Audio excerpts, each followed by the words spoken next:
Zaz s'insurge contre l'ORN de Jordan Bardella, quel enfer, sa déclaration choque. Zaz n'a pas sa langue dans sa poche et même quand il s'agit de l'actualité politique. La chanteuse pousse un coup de gueule après un carton du RN aux européennes. Zaz est considérée comme une artiste incontournable du paysage musical français. Depuis la sortie de Je veux, son premier single à succès. Cela dit, sa carrière n'a pas toujours été un long fleuve tranquille.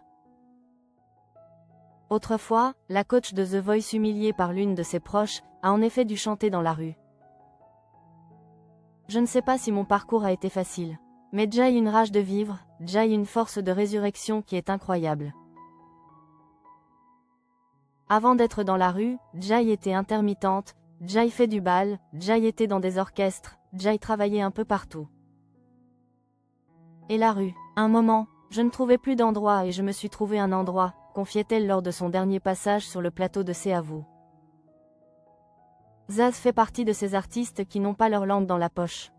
La chanteuse de 45 ans est d'ailleurs reconnue pour sa franchise et même quand il s'agit de sujets épineux comme est l'actualité politique.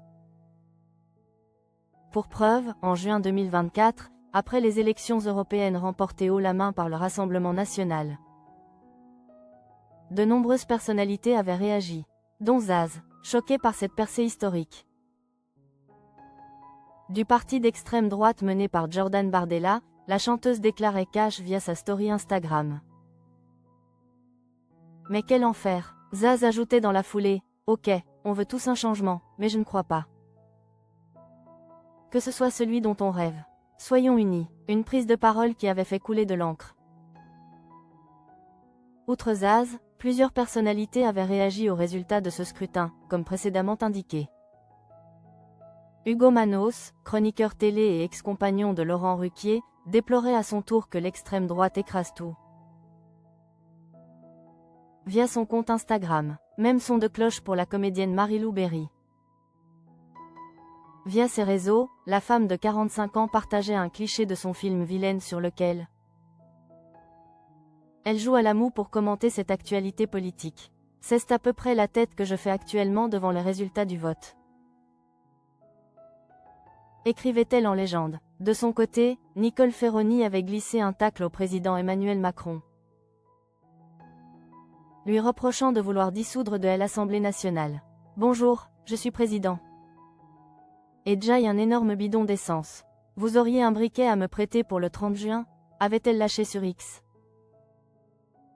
Ce n'est pas la première fois que Zaz évoque le sujet, bien qu'elle préfère l'éviter. Je ne peux plus utiliser le mot politique. Cela me met mal à l'aise. Parce que les gens que j'associe à ce terme l'ont sali avec leur lutte de pouvoir sans intérêt. Confiait-elle d'ailleurs au Parisien Magazine en 2015. La chanteuse, dont l'ex-compagnon a été assassiné, avait également été interrogée au sujet de la réaction de Marine Le Pen face aux rixes qui avaient opposé des migrants coincés à Calais aux forces de l'ordre. Ce à quoi elle avait répondu, la situation est compliquée.